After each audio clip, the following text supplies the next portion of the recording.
Unit 4, Findings. Findings for Emergent Theme 1. Literacy exposure at an early age. The value of reading was communicated to the children at an early age by placing a high value on reading during children's early years. Informant 1 said, "Let me see your homework," or "Let me help you with your homework," or "Let's read together. You can read aloud to me," or "I can read aloud to you." Parental interest in the reading development of their child. Informant 2 said, "I hired a tutor when he was 2 years old. To do what? I said I want someone to read to him. So she used to literally grab, and she would put him here and put the book in front and read. 5 days a week till he was in kindergarten, 1 hour a day reading. So by the age of 3, he was reading." Providing positive reading experiences. Informant 3 said, "My husband and I always made reading a priority at home. It was my goal to raise my kids the same way that my mom raised me. We taught our kids to read at a very young age. We would read books with them at nighttime. When our kids were younger, we would take them to Barnes & Noble every so often to buy a book of their choice. My husband and I also made sure to have our kids seeing us read." Findings, Emergent Theme 2, Current Reading Routines. Contradictions in personal philosophies in home environments. Informant 1 explains that both of her children's books are in their rooms. She says in her interview, "Books are more just in their rooms. There are still a lot.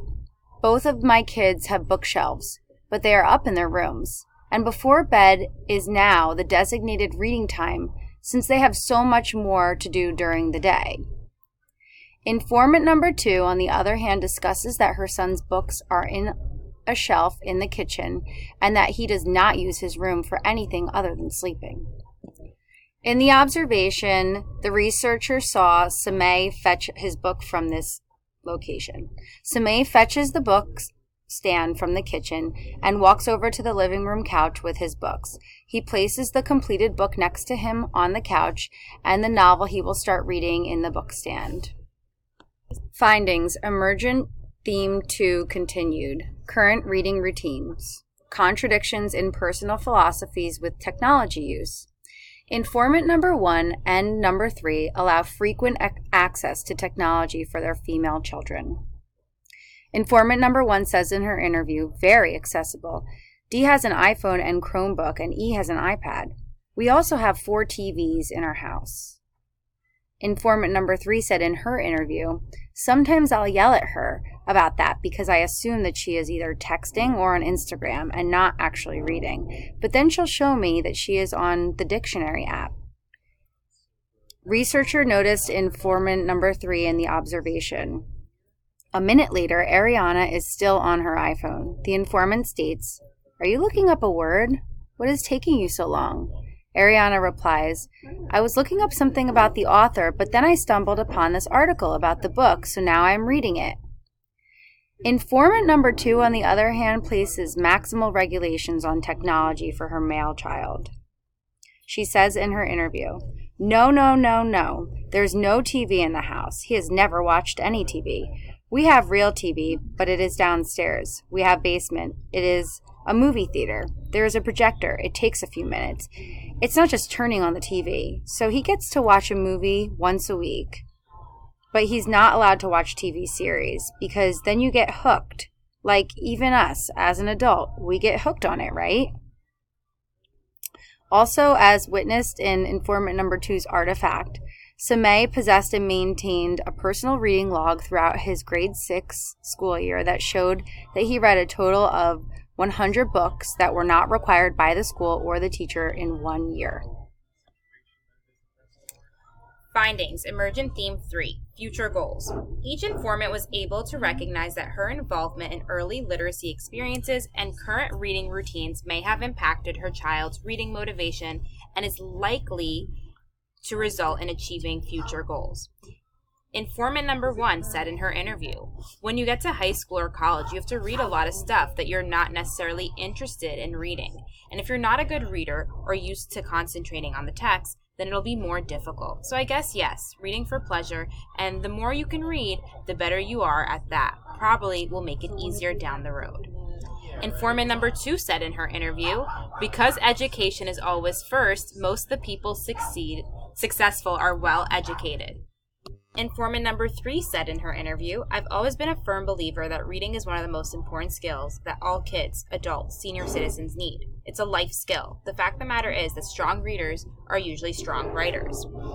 I think being a strong reader and writer is going to be an advantage for her in college and in her career, whatever her career is going to be.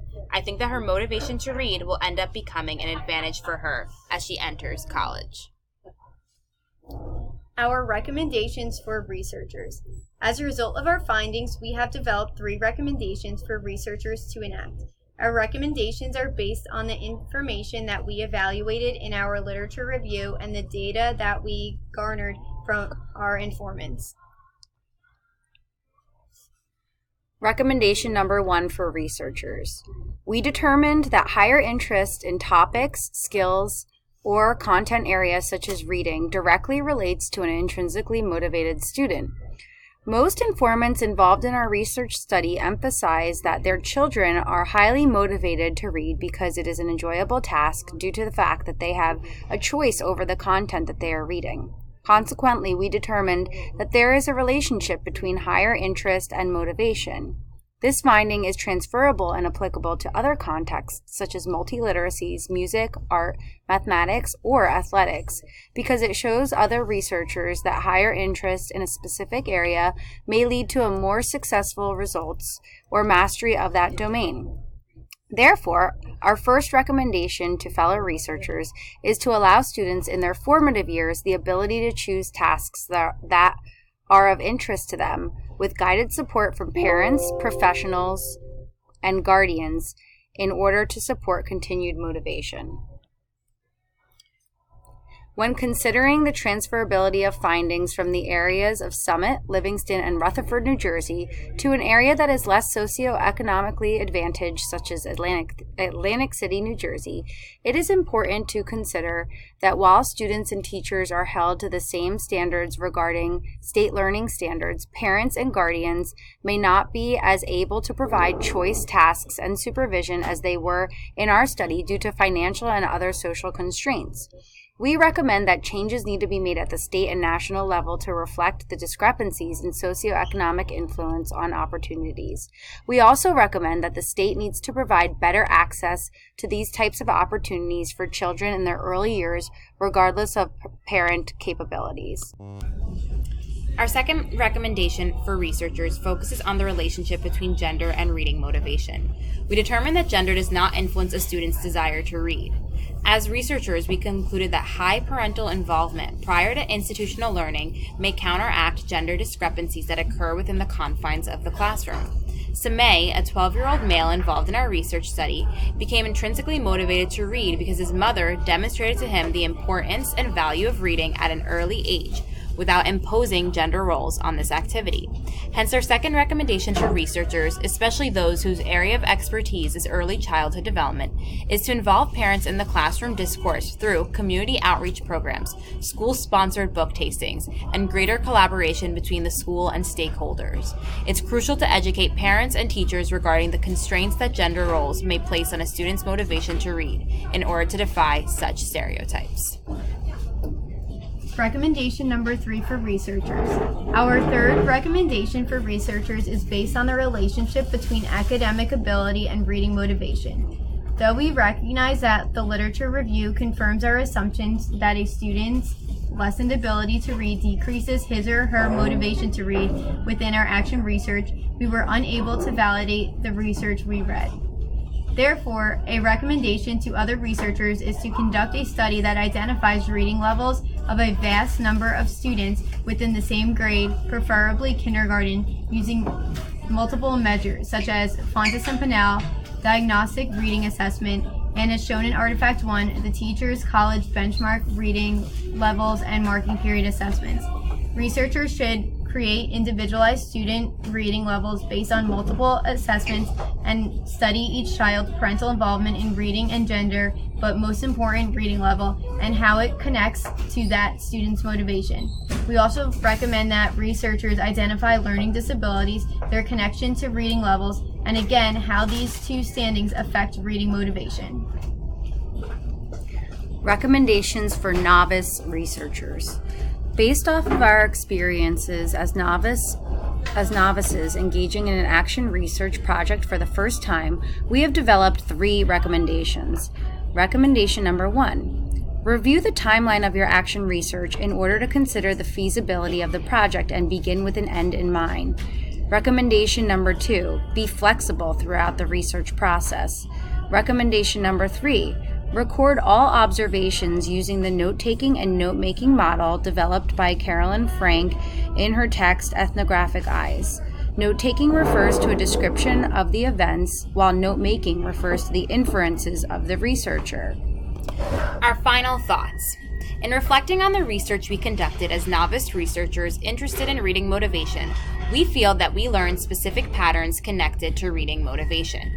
However, we feel that our research findings revealed more about the early reading experiences that parents create and foster, rather than experiences created and facilitated by teachers. Based on our findings, we feel that in order for teachers to see an improvement in reading motivation in their classrooms, community outreach is necessary. The conversation between school and home needs to begin prior to school and should communicate to home the significance of positive early reading experiences that convey the value of reading and offer young children choice in higher interest texts, parental or professional involvement, and consistent, structured reading routines. As teachers, we will value the information gained about reading motivation and use it to benefit our students and the families with whom we work. As well, we will continue to conduct informal and formal research as professional development in order to seek out answers to our inquiries and continue to improve as lifelong learners.